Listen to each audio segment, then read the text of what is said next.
ನಾನು ಎಷ್ಟೋ patient doctor ಹತ್ರ ಹೋಗಿದ್ದೀನಿ ಸರ್. 1,500 rupees ಕನ್ಸಲ್ಟೇಷನ್ ತಗೊಂಡ್ರು ಕೂಡ ಒಂದ್ 2 ಸೆಕೆಂಡ್ 5 ನಿಮಿಷದಲ್ಲಿ ಕಳ್ಸೇ ಬಿಡ್ತಾ ಇದ್ರು ನಮ್ಮನ್ನ. ನಿಜವಾಗ್ಲೂ ಅವರಿಗೆ ಮುಖಕ್ಕೆ ಹೊರದಾಗೆ ನೀವು ಇವಾಗ ಟ್ರೀಟ್ಮೆಂಟ್ ಮಾಡ್ಬಿಟ್ರಿ ಸರ್. ನಿಜವಾಗ್ಲೂ ನಾವು ಥ್ಯಾಂಕ್ಸ್ ಹೇಳ್ಬೇಕು ಇವಾಗ.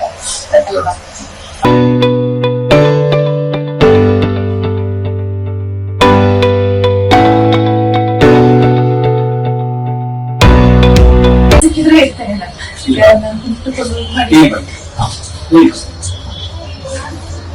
ನೀವು ಪರಿಚಯ ಮಾಡ್ಕೊಳ್ಳಿ ಸರ್. ನಾನು ಚಂದ್ರಕಾಂತಿ ರೆಡ್ಡಿ ಅಂತ, ಊರು ಬಂದು ಕೂತ್ರೆ ನಾನೀಗ ಪ್ರೊಫೆಷನಲ್ ಟೀಚರ್ ಆಗಿ ವರ್ಕ್ ಮಾಡ್ತೀನಿ. ಆಮೇಲೆ ನಾನು ಕೆಲಸ ಮಾಡ್ತಾ ಇರೋದು ಒಮ್ಮೆ ನನಗೆ ಇದಕ್ಕಿದ್ದಂಗೆ ನೋವು ಕಾಣಿಸ್ಬೇಕು. ಅದು ಅದಾದ್ಮೇಲೆ ನಾನು ಒಂದು ಡಾಕ್ಟರ್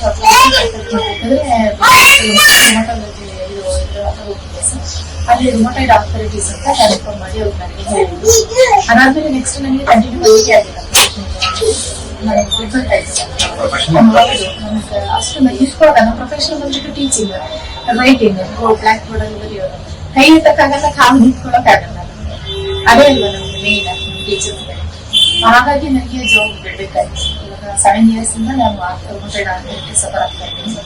ಬಟ್ ಫಸ್ಟ್ ನಾನು ಹೋಗ್ಬಿಟ್ಟು ಜಾಯಿಂಟ್ ಪೇನ್ ಎಲ್ಲ ಇದೆ ಅಂತ ಹೇಳುವಾಗ ಸೈಂಟ್ ಮಾರ್ಕರ್ಸ್ ಅಲ್ಲಿ ಡಾಕ್ಟರ್ನ ಕರ್ಕೊಂಡು ಅವ್ರು ಹೇಳಿದ್ರು, ಇಲ್ಲ ನೀವು ಸ್ಪೆಷಲ್ ಆಗಿ ನೀವು ರುಮಟಾಲಜಿಸ್ಟ್ ಹತ್ರನೇ ಹೋಗ್ಬೇಕು ಅಂತ.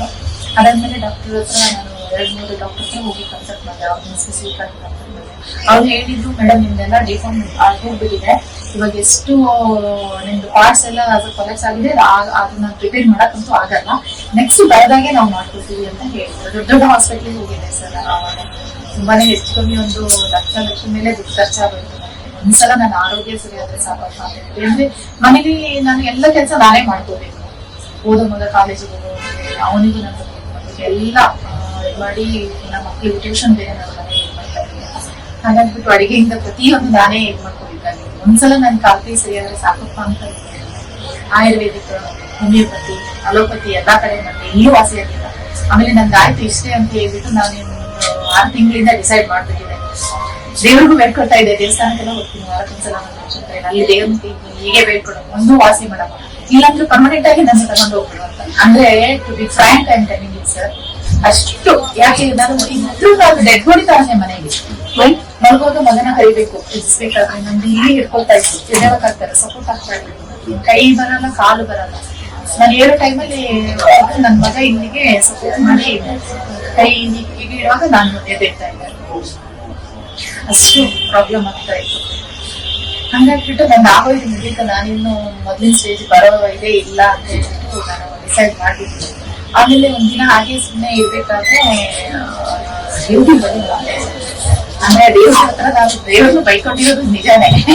ಇಷ್ಟು ನಿನ್ನ ನಾನು ಪ್ರೇರ್ ಮಾಡ್ತೀನಿ, ಇಷ್ಟು ಕಷ್ಟ ಪಡ್ತೀನಿ ಅಲ್ಲ, ಯಾಕೆ ನಾನು ನಿಮ್ಮ ಹತ್ರ ಬರ್ಬೇಕು ಅಂತ ದೇವ್ರನ್ನ ಅವ್ರು ತುಂಬಾ ಬೈಕೊಂಡಿದ್ದೆ. ಆ ದೇವರೇ ದಾರಿ ತೋರಿಸಿದ್ರೆ ನಾನು ನಿಮ್ಮನ್ನ ದೇವ್ರ ರೂಪದಲ್ಲಿ ನಾನು ಯೂಟ್ಯೂಬ್ ಅಲ್ಲಿ ನೋಡೋಕೆ, ಯೂಟ್ಯೂಬ್ ನೋಡಿ ನೆಕ್ಸ್ಟ್ ಡೇನೆ ಬರ್ತೀನಿ ಸರ್. ಬಂದ್ಬಿಟ್ಟು ಇಲ್ಲಿ ತಗೊಂಡು ಟ್ರೀಟ್ಮೆಂಟ್ ಎಲ್ಲ ತಗೊಂಡ್ಮೇಲೆ ಫಸ್ಟ್ ಇದ್ರಲ್ಲೇ ನನ್ಗೆ ಇಂಜೆಕ್ಷನ್ ಕೊಟ್ರಲ್ಲ, ಎಷ್ಟು ಕಡಿಮೆ ಆಗಿತ್ತು ಪೇನ್. ಇವಾಗ ನಿಜ ಹೇಳ್ಬೇಕಂದ್ರೆ ನನ್ಗೊಂದು ಹೋಪ್ಸ್ ಇದೆ, ಇವಾಗ ನಾನು ಮೊದಲಿಂದ ಆಗ್ತೀನೇನೋ ಅನ್ನೋದು. ನನಗೆ ಎಲ್ಲ ಜಾಯಿಂಟ್ಸ್ ಬಾಡಿ ಇವಾಗ 2 ಕೈ ಮತ್ತೆ ಇಲ್ಲಿ ಜಾಸ್ತಿ ಇತ್ತು, ನನಗೆ ತಿರುಗಕ್ ಆಗ್ತಾ ಇರ್ಲಿಲ್ಲ. ಕೈದು ಸ್ಟ್ರೆಟ್ ಮಾಡೋಕೆ ಕಷ್ಟ ಆಗ್ತಾ ಇತ್ತು, ಹೆಡ್ ವಾಶ್ ಮಾಡುವಾಗ ಕಷ್ಟ ಆಗ್ತಾ ಇತ್ತು ನನಗೆ. ಆಮೇಲೆ ಬ್ರಷ್ ಮಾಡಕ್ಕೆ ಈ ಕೈಗಂತೂ ಇವಾಗ್ತಾನೆ ಇರ್ಲಿಲ್ಲ, ಈಗ ಮಾಡಕ್ ಆಗ್ತಾನೆ ಇರ್ಲಿಲ್ಲ ಸರ್. ಈಗ ಲೆಫ್ಟ್ ಹ್ಯಾಂಡ್ ಅಲ್ಲೇ ಬ್ರಷ್ ಮಾಡೋದು, ಮಾಡ್ಕೊಳ್ಳೋದು, ಆ ತರ ಎಲ್ಲ ತುಂಬಾ ಕಷ್ಟ ಆಗ್ತಾ ಇತ್ತು. ಮಾಡ್ತಾ ಇದ್ದೀನಿ. ಮೊದಲ 7-7:30 ನನ್ನ ಮನೆಯಲ್ಲಿ 8 ಗಂಟೆ ಒಳಗಡೆ ಸ್ನಾನ ಎಲ್ಲ ಆಗೋದು. ಈ ಪೇನ್ ಇಂದಲ್ಲಿ 10-10:30, 11 ಗಂಟೆ ಅಷ್ಟೊತ್ತು ನಿಧಾನಕ್ಕೆ ನಾನು ಮಾಡ್ಕೊತಿದ್ದೆ. ಅಂದ್ರೆ ಅರ್ಲಿ ಮಾರ್ನಿಂಗ್ ಚಳಿ ಇದ್ದಾಗ ಹೋಗ್ತಾ ಇರ್ಲಿಲ್ಲ ನಾನು. ಅದಾದ್ಮೇಲೆ ಇವಾಗ ಪರವಾಗಿಲ್ಲ, ಮೊದ್ಲಿನ ತರನೇ ಸ್ವಲ್ಪ ಆಕ್ಟಿವ್ ಆಗಿ ಎಲ್ಲ ಕೆಲಸ, ಎಲ್ಲ ಜಾಯಿಂಟ್ಸ್ ಕಡಿಮೆ ಆಗಿದೆ. ಅದೇ ಈ ಸ್ವಲ್ಪ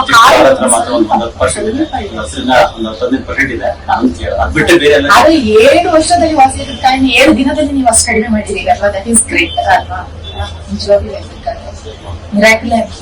ನಾನು ಅದಕ್ಕೆ ಇವಾಗ ನಾನು ವಾಕ್ ಮಾಡೋದು ಪಾರ್ಕ್ ಅಲ್ಲಿ ಸಿಕ್ಕಿದ್ರು, ನಮ್ಮ ನೇಬರ್ಸ್ ಯಾರು ಸಿಕ್ಕಿದ್ರು ಹೇಳ್ತೀನಿ, ಈ ತರ ಒಂದು ಡಾಕ್ಟರ್ ದೇವ್ ತರ ಸಿಕ್ಕಿದ್ದಾರೆ, ದಯವಿಟ್ಟು ಹೋಗಿ ಮೀಟ್ ಮಾಡಿ. ದೂರ ಇನ್ನೆಲ್ಲ ಇಲ್ಲ, ಸಿಟಿ ಇಲ್ಲ, ಬೆಂಗಳೂರಲ್ಲೇ ನೀವು ಯೂಟ್ಯೂಬ್ ಅಲ್ಲಿ ಕಮೆಂಟ್ ಹಾಕಿದ್ರಿ, ಯೂಟ್ಯೂಬ್ ಅಲ್ಲಿ ಕಮೆಂಟ್ ಹಾಕಿ ನೋಡಿದೆ. ತುಂಬಾ ಖುಷಿ ಆಯ್ತು ವಾಸಿ ಆಗಿರೋದು ನೋಡ್ಬಿಟ್ಟು. ನೀವೊಂದು ಕಾನ್ಫರೆನ್ಸ್ ಎಲ್ಲ ಅಟೆಂಡ್ ಮಾಡಿದ್ರಲ್ಲ ಅವೆಲ್ಲ ನೋಡ್ದೆ.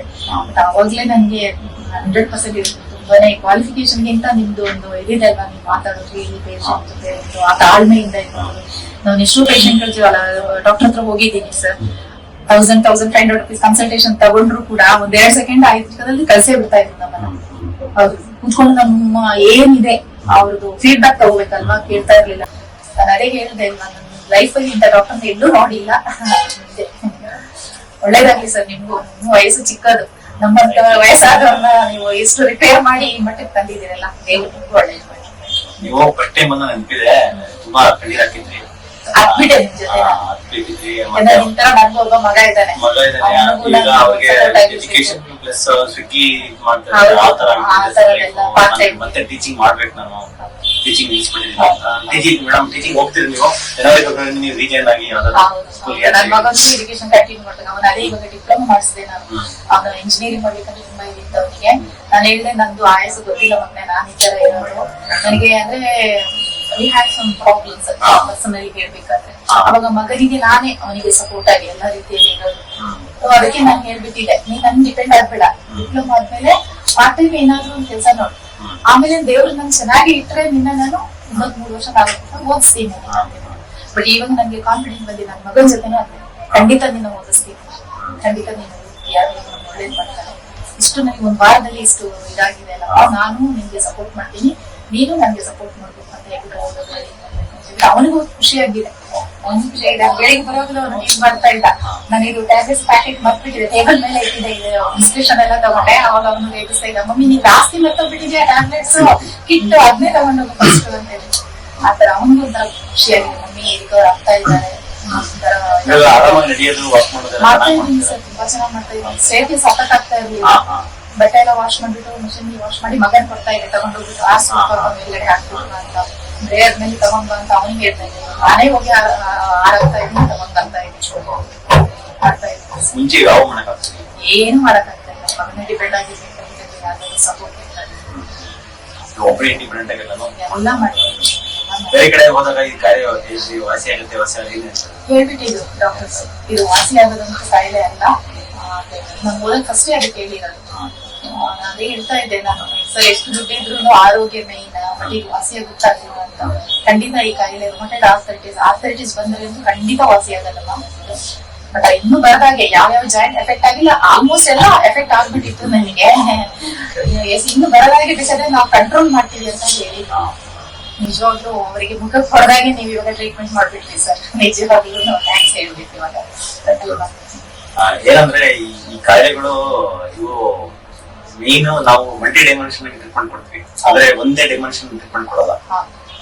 ಈಗ ನಾವೆಲ್ಲ ಮುಂಚೆ ನಾನು ಅದೇ ತರ ಥಿಂಕ್ ಮಾಡ್ತಾ ಇದ್ದೆ. ಆ ತರ ಥಿಂಕ್ ಮಾಡಿದ್ರೆ ಈಗ ಹಂಗಂತ ಈಗ ಆಸ್ತಿ ಹಂಗೆ ಹೋಗೋದಲ್ಲ, ಅದೊಂದೇ ದಾರಿ ಆಗ್ಬಿಡ್ತಲ್ಲ. ಏನಾದ್ರು ಒಂದು ಪರಿಹಾರ ಇದ್ದೇ ಇರುತ್ತೆ. ಭಗವಂತ ಒಂದು ಸಮಸ್ಯೆ ಅಂತ ಕಟ್ಕೊಂಡ್ರೆ ಪರಿಹಾರ ಕೊಟ್ಟಿರ್ತಾರೆ, ನಾವು ಹುಡುಕ್ಬೇಕು ಅದಕ್ಕೆ. ಎಸ್ಪೆಷಲಿ ಆರೋಗ್ಯಕ್ಕೆ ಸಂಬಂಧಪಟ್ಟಂಗೆ ವೈದ್ಯರಾಗಿರ್ತಕ್ಕಂಥ ಹುಡುಕ್ಬೇಕಾದ್ರೆ ಹುಡುಕ್ಬಿಟ್ಟು ನಾವೇನಾದ್ರು ಮಾಡ್ಬೇಕು. ಯಾರು ಮಾಡಿಲ್ಲ ಅಂದ್ರೆ ಇನ್ಯಾರು ಮಾಡ್ತಾರೆ? ಜಸ್ಟ್ ದುಡ್ಡಿಗೋಸ್ಕರ ನಮ್ಮಂತವ್ರು ಅಷ್ಟೇ ಸರ್. ಆಮೇಲೆ ನಾವು ಪರ್ಸಲ್ ದುಡ್ಡು ಇಟ್ಕೊಂಡ್ಬಿಟ್ಟು ಯಾವ್ದೋ ಹಾಸ್ಪಿಟಲ್ ಯಾವ್ದೋ ಇದಂತ ಹೋಗ್ಬಿಡೋದಲ್ಲ. ನಿಜವಾಗ್ಲೂ ಹೇಳ್ಬೇಕಂತ ಹೇಳಿದ್ರೆ ಪರ್ಫೆಕ್ಟ್ ಆಗಿ ಆ ಕಾಯಿಲೆಗೆ ಅದೇ ಪರ್ಟಿಕ್ಯುಲರ್ ಡಾಕ್ಟರ್ ಇರ್ತಾರೆ ನಿಮ್ಮಂತವ್ರು, ಅವ್ರ ಹತ್ರ ನಾನು ಹೋಗ್ಬೇಕು ಅಲ್ವಾ. ನಾನು ಹೋಗ್ಬಿಟ್ಟು ಸುಮ್ಮನೆ ಡಾಕ್ಟರ್ಸ್ ಟ್ರೀಟ್ಮೆಂಟ್ ಕೊಡ್ತಾರೆ ಅಂತ ಹೇಳಿ ಕೆಲವೊಬ್ರು ಸರ್ಟಿಫಿಕೇಟ್ ಆಗಿ ಡಾಕ್ಟರ್ಸ್ ಆಗಿರ್ತಾರೆ, ಕೆಲವೊಬ್ರು ನಿಮ್ಮಂತವ್ರು ಇರ್ತಾರೆ. ಕೊಲಂಬಿಯಾ ಏಷ್ಯಾ ಮಣಿಪಾಲ ದೊಡ್ಡ ದೊಡ್ಡ ಹಾಸ್ಪಿಟಲ್ ಬೇಡ ಆತರ ಲಕ್ಷ ದುಡ್ಡು ತಗೊಂಡೆ ನಾನು. ಸೊ ಇಲ್ಲಿ ಪರ್ಟಿಕ್ಯುಲರ್ ಸಮಸ್ಯೆಗೆ ಪರಿಹಾರ ಇದ್ದೇ ಇರುತ್ತೆ. ಆ ಪರಿಹಾರ ನಾವು ಹುಡುಕಿ ಇದು ಮಾಡ್ಬೇಕು. ನಿಮ್ಗೆ ನೀವು ವಾಸಿ ನನಗೆ ತುಂಬಾ ಖುಷಿ ಆಗಿದೆ. ಯಾಕಂದ್ರೆ ನೀವು ಫಸ್ಟ್ ಟೈಮ್ ಬಂದಾಗ ನನ್ನ ಸಿಚುವೇಶನ್ ನೋಡಿ ನನಗೆ ಕುಕ್ಕೆ ಎಲ್ಲ ಬೆಂಡ್ ಮಾಡಕ್ ಆಗ್ತಿಲ್ಲ. ಯಾಕಂದ್ರೆ ಇದು ಮುಖ್ಯವಾಗಿ ಸ್ಪಾಂಡಿಲೋಸಿಸ್ ವಿತ್ ರುಮಟಾಯ್ಡ್ ಆರ್ಥರೈಟಿಸ್ ಅಂತ ಪಾಲಿಆರ್ಥರೈಟಿಸ್ ಎಲ್ಲ ಜಾಯಿಂಟ್ಸ್ ಇನ್ವಾಲ್ವ್ ಆಗ್ತಾ ಇದ್ರಲ್ಲಿ. ಇಲ್ಲ ಜಾಯಿಂಟ್ಸ್ ಇನ್ವಾಲ್ವ್ ಆಗಲ್ಲ ಎಲ್ಲ. ಸೊ ಇಷ್ಟು ಜಾಯಿಂಟ್ಸ್ ಇನ್ವಾಲ್ವ್ ಆಗಿದೆ ಅಂದ್ರೆ 80% ಜಾಯಿಂಟ್ ಇನ್ವಾಲ್ವ್ ಆಗಿದೆ, ಜಾಯಿಂಟ್ 20% ಜಾಯಿಂಟ್ಸ್ ಇನ್ವಾಲ್ವ್ ಆಗಿಲ್ಲ. ಅದನ್ನ ಮಾತ್ರ ನಾನು ಕಂಟ್ರೋಲ್ ಮಾಡ್ತೀನಿ. ಇವು ಆಗಿರೋ ನೋವುಗಳು ಹಂಗೆ ನೀವು ನೋವಿನ ಜೊತೆಗೆ ಬದುಕಬೇಕು, ನೋವಿನ ಜೊತೆಗೆ ಇರ್ಬೇಕು ಅಂತಕ್ಕಂತ ಒಂದು ನಾನೇ ಎಕ್ಸಾಂಪಲ್ ಸರ್. ನಿಜ ಹೇಳ್ಬೇಕಂದ್ರೆ ಖಂಡಿತವಾಗಿಯೂ ಈ ವಿಡಿಯೋ ನೋಡಿದವ್ರು ಎಲ್ಲರಿಗೂ ನಾನು ಅದೇ ಸಜೆಸ್ಟ್ ಮಾಡೋದು. ನಿಜವಾಗ್ಲೂ ಇದಕ್ಕೆ ವಾಸಿ ಆಗಲ್ಲ ಅನ್ನೋ ತರ ಹೆದರ್ಕೊಂಡು ಮನೇಲೇ ಇರಬೇಡಿ. ದಯವಿಟ್ಟು ಈಗ ಹಾಸ್ಪಿಟ್ಲಿಗೆ ಬಂದು ಟ್ರೀಟ್ಮೆಂಟ್ ತಗೊಳ್ಳಿ. ಯಾಕಂದ್ರೆ ಈಗ ಇಷ್ಟು ಮಾತ್ರ ಆಗಿದೆ, ಇನ್ಮೇಲೆ ಆಗದೆ ಇರೋದು ಅವಾಯ್ಡ್ ಮಾಡ್ತೀನಿ ಅಂತ ಅದು ಅವಾಯ್ಡ್ ಆಗಲ್ಲ. ಆಗಿರೋ ಸಮಸ್ಯೆನೇ ಪರಿಹಾರ ಮಾಡಕ್ ಆಗ್ತಿಂತೀವಿ ಅಂದ್ರೆ ಮುಂದೆ ಆಗ್ತಕ್ಕಂಥ ಸಮಸ್ಯೆನೇ ಆಗದನ್ನ ಅವಾಯ್ಡ್ ಮಾಡ್ತೀನಿ ಅನ್ನೋದು ಅದು ಆಗೋದಿಲ್ಲ. ಸೊ ಅದ್ರಲ್ಲಿ ಆಗಿರೋ ಸಮಸ್ಯೆನೂ ವಾಸಿ ಆಗ್ಬೇಕು, ಮುಂದೆ ಆಗದಂಗ ಅವಾಯ್ಡ್ ಆಗ್ಬೇಕು. ನಿಮಗೆ ಇವಾಗ ಪತ್ತಿ ಹಾಕೊಟ್ಟಿದ್ನ ಅದೆಲ್ಲ ಬೇಸಿಕ್ ಪತ್ಯಗಳು, ಆ ಪತ್ಯಗಳು ಮಾಡ್ಕೊಂಡು ಆ ಪತ್ಯಗಳನ್ನ ಮಾಡ್ಬಿಟ್ರೆ ನಿಮ್ ಲೈಫ್ ಟೈಮ್ ವಾಪಸ್ ಬರಲ್ಲ. ಇದು ಎಲ್ಲಕ್ಕಿಂತ ಮುಖ್ಯವಾಗಿ ಈ ಒಂದು ವಿದ್ಯೆ ಹೇಳ್ಕೊಟ್ಟಿರ್ತಕ್ಕಂಥ ನಮ್ಮ ಡಾಕ್ಟರ್ ಅರೂಪ್ ಮುಖರ್ಜಿ ಸರ್, ಅವ್ರು ಕಾನ್ಪುರದಲ್ಲಿದ್ದಾರೆ, 35 ವರ್ಷ ಎಕ್ಸ್ಪೀರಿಯನ್ಸ್. ಅವ್ರಿಗೆ ನಾನು ಫಸ್ಟ್ ಥ್ಯಾಂಕ್ಸ್ ಹೇಳ್ತೀನಿ ಇದು ಹೇಳ್ಕೊಟ್ಟಿರೋದಕ್ಕೆ. ಅವರು ನೋಡಿದ ಒಂದು ಋಷಿ ನೋಡಿದಂಗೆ ಆಗುತ್ತೆ. ಅಷ್ಟು ಅವ್ರು ಇವಾಗಲೂ ಕೂಡ 2 ತಿಂಗಳ ಅಪಾಯಿಂಟ್ಮೆಂಟ್ ಇಟ್ಕೊಂಡು ವೇಟ್ ಮಾಡ್ತಿರ್ತಾರೆ. ಅಮೆರಿಕ, ಆಸ್ಟ್ರೇಲಿಯಾದಿಂದೆಲ್ಲ ಬರ್ತಾರೆ. ಆ ತರ ವಿದ್ಯೆ ಹೇಳ್ಕೊಟ್ಟಿರ್ತಕ್ಕಂಥ ಡಾಕ್ಟರ್ ಅವರು ವಾಸಿ ಮಾಡಿದ್ದಾರೆ. ಇದು ಈ ಮೆಡಿಕಲ್ ಫೀಲ್ಡ್ ನೇ ಚಾಲೆಂಜಿಂಗ್ ತಗೊಂಡ್ಬಿಟ್ಟು ವಾಸಿ ಮಾಡಿದ್ದಾರೆ. ಯಾವುದೇ ವಾಸಿ ಮಾಡಕ್ಕಾಗಲ್ಲ. ಸೊ ಆ ಮೆಂಟಾಲಿಟಿ ನನಗೆ ಇವಾಗ ಆಕ್ಚುಲಿ ಅವತ್ತು ನಾವು ಬಂದಾಗ ಅವ್ರಿಗೆ ಸೆಂಟ್ರಲ್ ಗವರ್ಮೆಂಟ್ ನಾವು ಪೇಷಂಟ್ ಇವಾಗ ಕಾಮನ್ ಆಗಿದೆ. ಸೊ ಅವತ್ ಯಾವ್ದು ಚಾಲೆಂಜಿಂಗ್ ಪೇಷಂಟ್ ಬರ್ತಾ ಇಲ್ಲ ಅಂತ ನನ್ನ ಮನಸ್ಸಿನಾಗ ಗೊತ್ತಾ ಇತ್ತು. ಸರಿ ಬಂದಾಗ ಅವ್ರು ಚಾಲೆಂಜಿಂಗ್ ಪೇಷಂಟ್ ಬಂತು, ನಾ ಇದು ಮಾಡಿ ಅಟ್ಲೀಸ್ಟ್ ದಿನಕ್ಕೆ 1-2 ಚಾಲೆಂಜಿಂಗ್ ಪೇಷಂಟ್ ಇಲ್ಲ ಅಂದ್ರೆ ಒಂಥರ ಏನೋ ಕಳ್ಕೊಂಡು ನಿನ್ನೆ ಯಾವ್ದು ಚಾಲೆಂಜಿಂಗ್ ಪೇಷಂಟ್ ಬಂದಿಲ್ಲ ಇವತ್ತು ಯಾವ್ದಿದೆ ಇವತ್ತು. ಸೊ ಅವತ್ತು ನೀವು ಬಂದಾಗ ನಂಗೆ ಅನಿಸಿತ್ತು ಇವ್ರು ಚಾಲೆಂಜಿಂಗ್ ಅಂತ ಪಾಸ್ ಮಾಡ್ತಾರೆ. ಸೊ ಹಾಗಾಗಿ ನಿಮ್ಗೆ ಕಂಪ್ಲೀಟ್ ಆಗಿ ತುಂಬಾ ಇದ್ದಾರೆ ಸರ್. ನಿಜವಾಗ್ಲೂ ಹೇಳ್ಬೇಕಂದ್ರೆ ಹಳ್ಳಿ ಕಡೆ ಅಂತಲ್ಲ, ಸಿಟಿ ಎಲ್ಲ ಕಡೆ ಇದ್ದಾರೆ. ತುಂಬಾ ಜನ ಪಾಪ ಅವರಿಗೆ ನಿಜವಾದ ರೂಟ್ ಎಲ್ಲಿ ಹೋಗ್ಬೇಕಂತ ಗೊತ್ತಿಲ್ಲ. ದುಡ್ಡಿಟ್ಕೊಂಡ್ರೆ ಕೆಲವತ್ರ ದುಡ್ಡಿದೆ, ಆದ್ರೆ ದುಡ್ಡಿಟ್ಕೊಂಡು ಯಾವ ಪರ್ಟಿಕ್ಯುಲರ್ ನಮ್ ಕಾಯಿಲೆ ವಾಸಿ ಮಾಡೋ ಡಾಕ್ಟರ್ ಇದೆ ಅನ್ನೋದು ಅವ್ರಿಗೆ ಗೊತ್ತಿಲ್ಲ. ನಂತರನೇ ಈಗ ಐ ಹ್ಯಾಡ್ ಎಕ್ಸ್ಪೀರಿಯನ್ಸ್ ಅಲ್ವಾ, ಅದೇ ತರ ನನಗೂ ಆಗಿರೋದು. ಬಟ್ ಅದೇ ಯೂಟ್ಯೂಬ್ ಅಲ್ಲಿ ನೋಡಿದ್ಮೇಲೆ ನಿಮ್ಮ ಅಡ್ರೆಸ್ ಎಲ್ಲ ಸಿಕ್ಕಿದ್ಮೇಲೆ ನಾನು ಬಂದು ಟ್ರೀಟ್ಮೆಂಟ್ ತಗೊಳ್ಳೋದು. ಎಲ್ರಿಗೂ ನಾನು ಅದೇ ಹೇಳೋದು, ಡಾಕ್ಟರ್ ಇಲ್ಲ ವಾಸಿ ಆಗಲ್ಲ ಅಂತ. ನಿಜವಾಗ್ಲೂ ದೇವರು ಯಾವ್ದೋ ಒಂದು ರೂಪದಲ್ಲಿ ಪರಿಹಾರಕ್ಕೂ ಸಿಗ್ತಾರೆ. ಅದು ನಾವು ಪ್ರಯತ್ನ ಮಾಡ್ಬೇಕು ಅಷ್ಟೇ. ಅದಕ್ಕೆ ನಾನೇ ಎಕ್ಸಾಂಪಲ್. ಈಗ 100% 101% ವಾಸಿ ಆಗುವಂತ ಕಾಯಿಲೆ ಅಂತ ನಾನು ಕಾನ್ಫಿಡೆಂಟ್ ಬಂದಿದ್ದೀನಿ. Thank you sir. ವಾಕ್ ಮಾಡಿ ತೋರಿಸಿ.